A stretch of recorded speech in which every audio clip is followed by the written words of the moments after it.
నా లైఫ్‌ని కొత్తగా రీస్టార్ట్ చేయడానికి ఒక ఊరికైతే వెళ్తున్నా. ఒక ఇంపార్టెంట్ పని మీద. పిల్లల్లో ట్రైన్ అయితే ఎక్కేసా జనరల్ కంపార్ట్మెంటు. మనుషులైతే చాలామంది ఉన్నారు. ఇంక నైట్ 10 కంతా ఆ ఊరికైతే చేరిపోయినాను. చలి అయితే అట్లు ఇట్లా లేదు. చాలా చలేస్తా ఉంది. స్టేషన్‌లోనే వెయిట్ చేసి మార్నింగ్ నేను వెళ్ళాల్సిన చోటుకైతే ర్యాపిడో బుక్ చేసుకొని బయలుదేరిపోయినా. మధ్యలో ఒక చర్చ్ కనిపించింది. ఎంత బ్యూటిఫుల్‌గా అంటే చాలా నచ్చింది నాకు. ర్యాపిడో బ్రదర్ అయితే ఎంత స్పీడ్‌గా వెళ్తా ఉన్నాడంటే అంత స్పీడ్‌గా వెళ్తా ఉన్నాడు. 5 నిమిషాల్లో తీసుకొని వెళ్ళిపోయినాడు నేను వెళ్ళాల్సిన చోటుకి. నేను ఎక్కడికో కాదు వచ్చిండేది, జేఎన్‌టీయూ యూనివర్సిటీకి. కొన్ని important certificates 5 months back apply చేశాను. వాటి కోసం అయితే వచ్చాను నేను.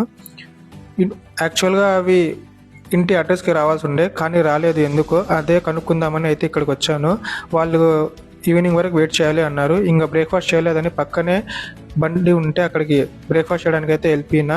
2 ఎగ్ దోశలు తినేసి మళ్ళీ ఆఫ్టర్నూన్ అయితే తాడిపత్రి దమ్ బిర్యానీ అనే హోటల్ దగ్గరికి వెళ్ళిపోయి బిర్యానీ అయితే లాగిన్ చేశాను.